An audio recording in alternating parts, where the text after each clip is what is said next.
سلام الله نأخذكم يكون قدسان كم يكنيهم حموشته حصرت تمرتات بزعبا مصحف قدس بزبل جمرنا يو تمرتي زيابير راديونا لومي حاموشاي ناي موداتا كفلن كنرينا نايلوم مالتي ارستنا مصحف قدسن امانين زبل كخون انكلو مأتوي مصحف قدس كفلنا دما قدامي تسالونقي مراف 2 قطر 10 10 4 كلاتنا نزي كفلزي حبيرنا ننبب انت زون نتبقانا تسبك قال املاح مستقبلكم مونسوا بخاتكم تامنوا زلهم زايو زلو كم تبحقي كوينو وزلو قال املاح امبر كم قال سب سلازي تقبلكم ننا كيب كورنا ناملاح نمسكنوا علونا عواتي سخاتكم سي نتن بكريستوس يسوس اب يهودا زلو ماحبرات املاح سابتن كوينكم يقوم مو كم تنساتهم بايهود حسر مكرا زصغبو نسخاتكمون كمو بدك عدهم مكرا صغبكم يبل እግዚአብሔር ይመስገን ባርካብ ዝከፍለ ዝተበግስና ሰለስተ ሐሳባት ሎም ማልቲ ክንሪኢና ቀዳማይ እንሪዮ ሐሳብ ንቃል እግዚአብሔር ከም ቃል እግዚአብሔር ምርአይ ዝበሉ እግዚአብሔር ይመስገን እዞም ናይ ተሰሎንቄ አመንቲ ጳውሎስ መሲኡ ወንጌል ምስ ነገሮም ቃል እግዚአብሔር መሰበኸሎ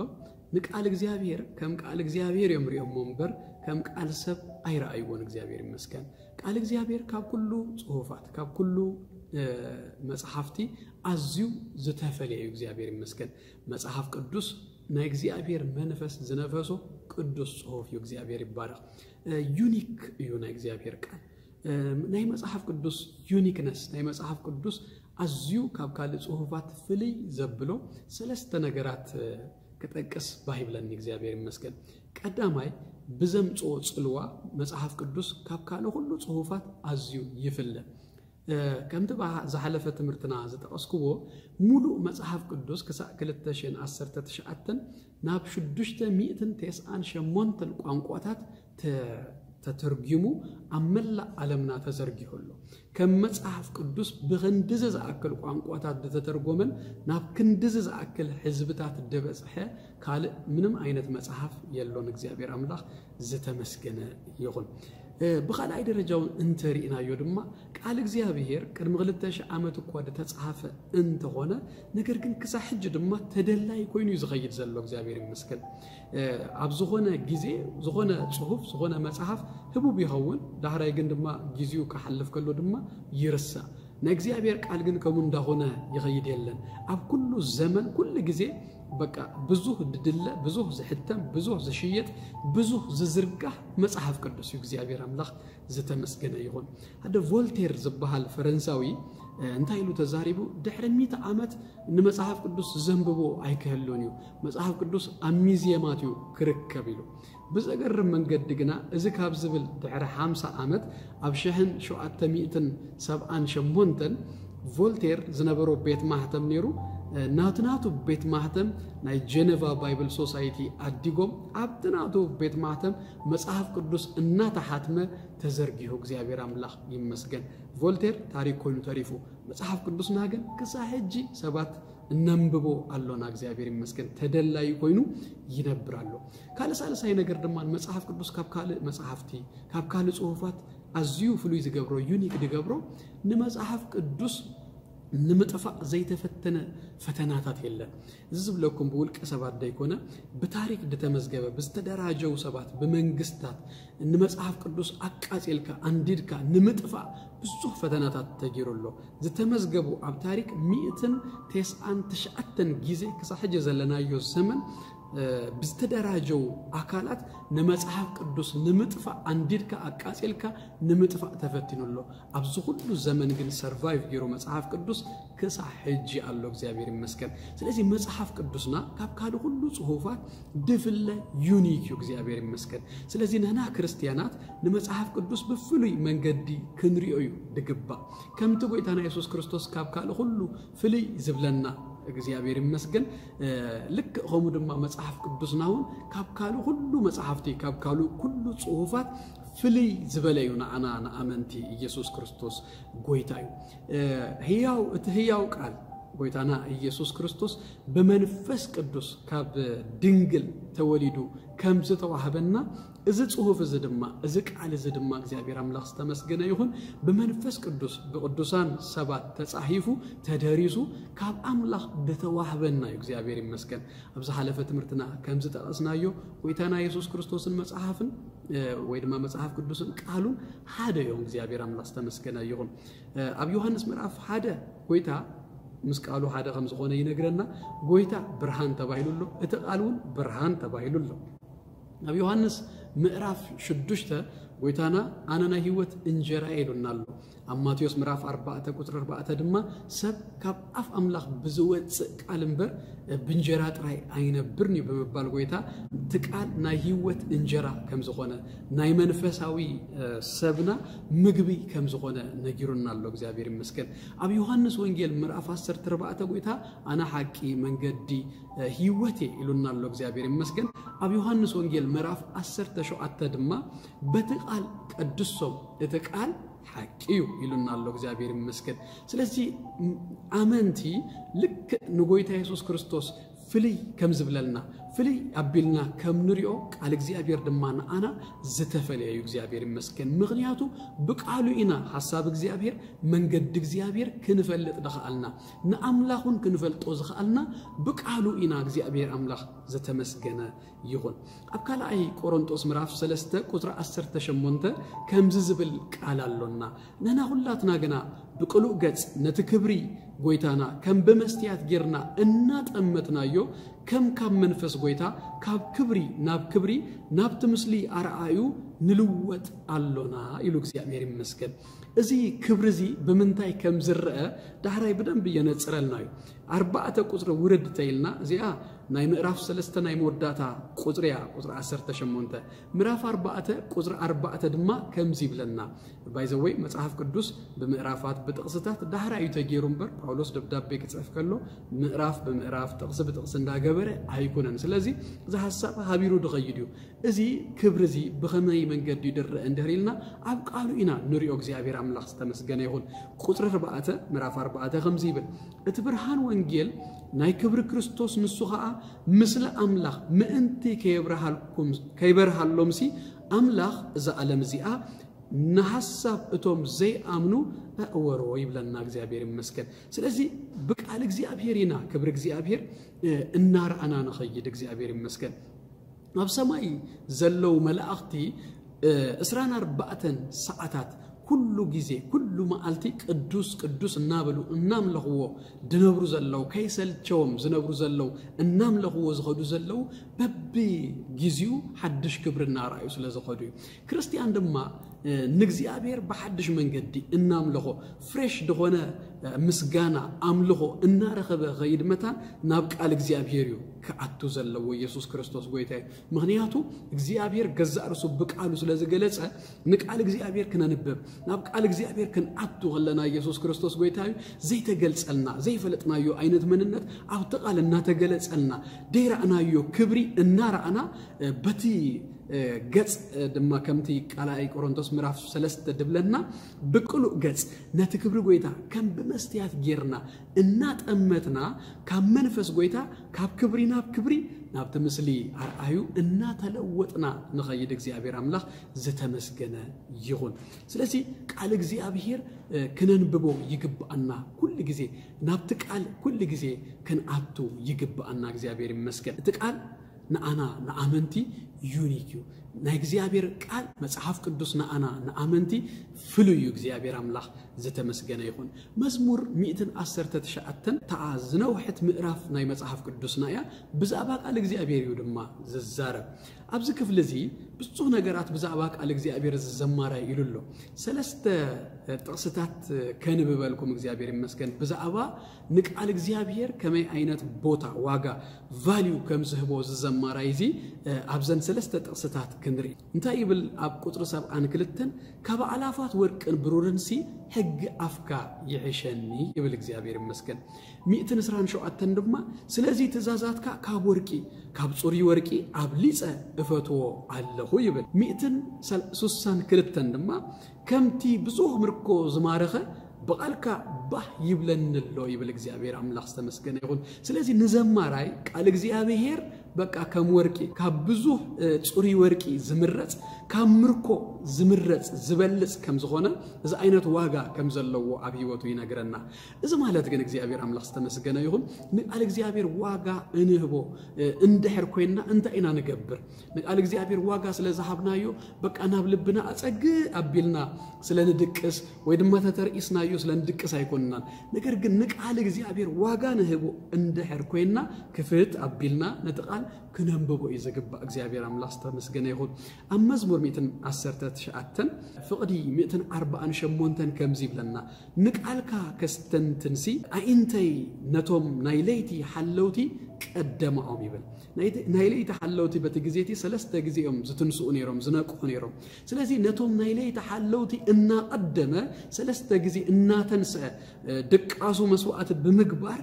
ነትቃል የስተንትኖ ከምዝኾነዩ ዘዘማራይ ዝነግረና ስለዚህ ንቃል እግዚአብሔር ከም ቃል እግዚአብሔር ፍሉይ ጌርና አብ ህይወትና ንሪኦ እንደርኩና ንቃል አምላክ ንምንባብ ንቃል አምላክ ንምስተንታን ንቃል አምላክ ንምጽና ጊዜ እንህብ ሰባቲና ንኸውን ኢየሱስ ክርስቶስ ጎይታዩ ካብ ኩሉ ፍጥረት ከንብብ ድኽእል ሰብጥራይ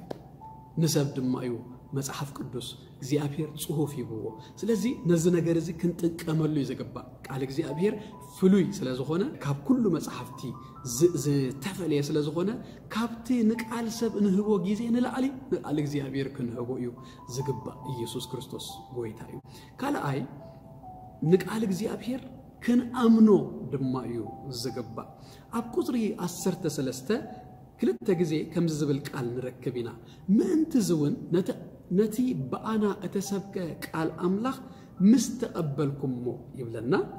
ውርድ ይሉን ድማ ከም ቃል ሰብ ስለዘይ ተቀበልኩሞ ይብል እግዚአብሔር ይመስገን ስለዚህ ዞም ናይ ተሰሎንቄ ሰባት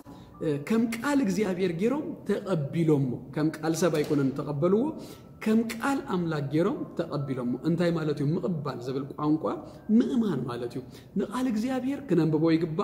ካብውን ድማ ሐሊፉ ክንአምኖ ክንቀበሎ ይግባ እግዚአብሔር ይመስገን ካብ በእዝንና ተሰሚኡ ናብ ልብና ክወርድ ይግባ በእንትና አንቢብናዮ ናብ ውሽጥ ሰብነትና የአትዩ ምስልብና ምስመንነትና ክዋሃድ ከጠቅመና መታነ እግዚአብሔር ይመስገን ይግባ ኢየሱስ ክርስቶስ ጎይታዩ አማርቆስ ወንጌል ምዕራፍ 4 ቁጥር 23-24 ጎይታ ኢየሱስ ክርስቶስ ከምዝ ዝብል ቃል ተዛሪቡሎ ንምስማ እዝን ዘላቶ ይስማ ኢሉ እግዚአብሔር ይመስገን እጂ እዚ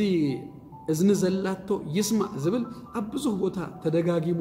ጎይታና ኢየሱስ ክርስቶስ ዘተዛረበው ቃል እዩ ንቃል እግዚአብሔር ክንሰምኦ ይግባና ክንሰምኦ ማለት ጽን ክንብል ክነስተብል አስተውኢልና ክንሰምኦ ክንአምኖ ክንቀበሎ ናብ ውሽጢ ልብና ናብ ውሽጢ መንነትና ህይወትና ከነውርዶ ክነእቶ ናትና ክንገብሮ ይግባ እግዚአብሔር አምላክ ዝተመስገነ ይሁን አብ ቁጥሪ 14 ድማ ከምዝ በሎም ይብለና ብትሰምዑ ድማ ተጠንቀቁ ንቃል እግዚአብሔር አጸቢቅና ክንሰምዖ ምስ ህይወትና ከነዋህዶ ይግባ ነተኻለ አይነት ቃል ግን ድማ ክንጥንቀቀሉ ከምዝ ግባና እዩ ዝነግረና መጽሐፍ ቅዱስ እግዚአብሔር ይመስገን አብ ሉቃስ ወንጌል ምዕራፍ 8 ብዛዕባቲ ምስላ ናይ ዘራኢ ጎይታና ኢየሱስ ክርስቶስ ክዛረብ ከሎ አብ ቁጥሪ 5 ከምዝ ኢሉ ዘራኢ ዘርኡ ክዘር ወፈረ ክዘር ከሎ ድማ ገሊኡ አብ ጠቃ መንገድ ወደቀ ተረግጸ አዋፍ ሰማዩን በልዓው ይብለና ብዛዕባዚ እንታይ ከምዝ ኾነ ክትርጉሞ ከሎ አብ ቁጥር 12 ነጥቃል ይሰምዑ ይቀበልዎ ደስ ይልዎም ይቀበልዎ ነገር ግን ሰይጣን መጽኡ ካብ ልቦም ይወስዶ ይብል እጂ ሽዱሽተ ቀርን ድገበረ ሰይጣን መቼ መጽኡ ካብ ልብና ይወስድ ማለት አይኮነን ከሙ ኢሉ ዝመጽ ሰይጣን እንተሎ ማንንም ዝቀበሎ የለን ነገር ግን ብዝተፈላለየ አይነት መንገድ ነቲ ናይ እግዚአብሔር ቃል ሰሚዕና ኣብ ልብና ዘአተወ በእምነት ምሳና ተዋሂዱ ከፈሪን ከጠቅመናን ዝጀመረ ጋርድ እንድሕር ደይጌርና ግና ካለ ነገር ድማ እና ሰማዕና እና ተአናገርና ንኸይዳለና እንደር ኮይና ካብ ልብና ተቃል ይወሰድ እግዚአብሔር አምላክ ዝተመስገነ ይሁን ስለዚህ ንቃል እግዚአብሔር ከም ቃል እግዚአብሔር ክንቀበሎ ክንሰምዖ ድማ ክንአምኖ ናብ ህይወትና ክነዋህዶ ይግባአና ቃል እግዚአብሔር ከም ተዛሐለፈ ጊዜ ዝራእናዮ መፈጸምታ ይኮነን ብሪጅ እቲ መፈጸምታ ንክርስቶስ ኢየሱስ ከፍለጠና ይቱ ዋና ነገሩ ናብ አምላክ ክንመጽእ بكريستوس يسوس دهنت كنركب نأملاك كنفلطو نايزل عالم هيوت كنركب ازيو نايك على እግዚአብሔር ዕላማ እግዚአብሔር ይመስገን ዮሐንስ ወንጌል ምዕራፍ 10 ብዙ ተአምራት ጌታና ኢየሱስ ክርስቶስ ከምዝ ገበረ ይነግረናሞ ነገር ግን ሁሉ ከምዘ የተጻፈ ግን እትዝ ተጻፈ ንምንታይ ዕላማ ከም ተጻፈ ከነግረና ሁሉ አብ ቁጥር 31 ከምዚ ይብለና ግን አኸ ኢየሱስ ንሱ ክርስቶስ ወደ አምላክ ምዃኑ ምእንተ ከተአምኑ አሚንኩሙን በስሙ ህይወት ክትረኽቡዩ እዚ ተጻፈ ይብለና እግዚአብሔር ይመስገን ስለዚህ እዚ ተጻፈ ንክርስቶስ ኢየሱስ አሚንና ናይ ዘለዓለም ህይወት ክንረክብ መታኒ ናይ ቃል እግዚአብሔር ዋና ዓላማ እዚዩ እግዚአብሔር አምላክ ዘተመስገነ ይሁን ስለዚህ ዞም ናይ ተሰሎንቄ 7 ከም ቃል አምላክ ተቀቢሎሞ እግዚአብሔር ይባረክ ከም ቃል አምላክ ገሮም ንቃል እግዚአብሔር አሚኖሞ ኢየሱስ ጎይታይ ሳልሳይ አይሞዳታ ድማ ንቃል እግዚአብሔር ክንእዘዞ ድማ ይግባ እግዚአብሔር ይመስገን ያዕቆብ ምዕራፍ 1 ቁጥር 22 ከምዚ ብለና ገበርቲ ቃል ኩኑ ርእስኩም እናጠበርኩም ሰማዕት ጥራይ አይትኹኑ ይብል እግዚአብሔር ይመስገን ንቃል እግዚአብሔር ከነንብቦ ከነአምኖ አሚንና ድማ ናይ ዘለዓለም ህይወት ምስረኸብና ብድህሪው ድማ ከኸውን ደለዎ ነገር ንቃል እግዚአብሔር እናንበብና ፍቃድ እግዚአብሔር መንገድ እግዚአብሔር እናፈለጥና ነተቃል ድማ እናተአዘዝና ከነብርዩ እግዚአብሔር አምላክ ይመስገን ናይ እግዚአብሔር ፍቃድና አና አብ ቁጥሪ 14 አብ ክፍልና ማለት እዞም ሰባት እዚዮም ንቃል እግዚአብሔር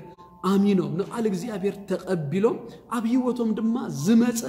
ለውጥሎ ዝተረአየ ነገር አሎ እግዚአብሔር ይመስገን አዋቴ ይብል ንስኻትኩም ሲ ነተን በክርስቶስ ኢየሱስ አብ ይሁዳ ዘለዋ ማህበራት አምላክ ሰዓብተን ኮይንኩም ይሆምሞ ከምትንሳቶም በአይሁድ ሐሰረ መከራ ዘጸግቡ ንስኻትኩምን ከሙ በደቅ አድኹም መከራ ጸገብኩም ይብል ባይዘወይ ብዙ ጊዜ መከራ ዘጸግብ ሰብ በመከራ ዘሐልፍ ሰብ ናቱ ጥራይ ገሩ ስለዝሪዮ ጳውሎስ አብ አይሁድውን አብ ኢየሩሳሌምን እቶም አይሁድ ከም ዝናትኩም በብዙ መከራ ካብቶም አይሁድ ይቅበሉለው ሰዓትኩም ድማ በደቅ አድኹም መከራ ተጸግቡለሁም ይሉ አብ ካል ቦታውን ከሙ ይኸውን ከም ዘሎ ነጊርዎም እግዚአብሔር ይመስገን እዞም ሰባት እዚኦም ንቃል እግዚአብሔር ተቀቢሎሞ ንቃል እግዚአብሔር ከቀበሉዎ ከለው ምዕራፍ 1 ቁጥር 6 ከመይ ከም ተቀበሉውን ይነግረናዩ ንስኻትኩም በብዙ ጭንቂ بناي منفس قدوس حاجوس نتقال بمقبالكم سأبتنان سأبت قويتانا يسوس كريستوسن كوينكم يبلوم يسوس كريستوس قويتاي سلازي بزوه مكرا ببزوه چنكي ببزوه دما ناي منفس قدوس حاجوس نزق على زي تقبلومو ازق على زي تقبلوم دحراي بزوه مكرا بزوه سدت ابيوتهم مسيو بزعبا تكال عين سدت يكون نزارب زلو نكريستوس يسوس بمئمان زمت سدت زمت مكرا ازوم سبات زيوم يقبلوا له يسوس كريستوس قويتاي سلازي قال እግዚአብሔር كان امنو يغبا اميننا دما كن اززو يغبا يسوس كريستوس قويتاي كن اززو خلنا اب هيوتنا كن امنو كلنا كن اززو كلنا اب هيوتنا زسرخو سراحلو ቁጥር 13 በጣም ደስ ብለኒ ቃላል አባኻትኩም እተአምኑ ዘለኹም ይብሎ ዘአዮ ዘሎ ተቃሉ አብቶም ዘአምኑ ዘለው ሰባት አውሽጦም አትዩ ይአዩ he works መጽሐፍ ቅዱስ ቃል እግዚአብሔር አብ ህይወትና መስአቶ ቃል አምላክ አብ ህይወት አመንቲ ድማ ይሰርዩ እግዚአብሔር አምላክ ዘተመስገነ ይሁን ነቶም ዘተቀበሉ ወዘአመኑ ወሰባት አብ ውሽጦም አትዩ መጽሐፍ ቅዱስ ይሰርህ ይአዩ ቃል እግዚአብሔር ይሰርህ ይአዩ እግዚአብሔር ይመስገን ከን እዘዞ خلنا تزين خلوز نبرنا نجارات نمجبارو أعمي قلبت يهبنا وانجيل يوحنس مراف حمشته 30 شمون تن أمتات زأكل هامي موز نبرة تمسعو سبعي قويتنا يسوع كريستوس تنس عرات كاتسكيم كا كيدي لو كدم هجي عراتو تسكيمو خيدا يكلني 30 شمون تن أمت دتسكمو عرات جنا قويتا يسوع كريستوس بزوج أوكال هالرأي له آمينو نزق على زدما كإززو خلو أتقال ناي مغال نتقدم هجي زي كيلو زنبره نجر كخلو حيلي الله ويسوع كريستوس قويتاي سلازي نتقال اميننا كن اززو خلنا اتقال زي نخلو زنبرنا نجرات حجي كم نخل يجبرنا እግዚአብሔር አምላክ ዘተመስገነ ይሁን በአርት ምርትና ከነጠቃለሉ خلنا ثلاث ነገራት ይናሪና ንቃል እግዚአብሔር ከም ቃል እግዚአብሔር ክንሪኦ ይግባእ ንቃል እግዚአብሔር ክንአምኖ ኣብ ህይወትና ክንእቶ ክንቅበሎ ይግባእ ሳልሳይ ድማ ንቃል እግዚአብሔር ክንእዘዞ ይግባእና እግዚአብሔር አምላክ ተመስገነ ይሁን ስለምክትታልኩም አዝየ የመስገን እግዚአብሔር ይባርኩም ካለ ጊዜ በኻለ አርእስቲ كسأن الرخب سلامنا እግዚአብሔር ምስ ነፍስ ወከፍኩም ይሁን ተባረኹ ሻሎም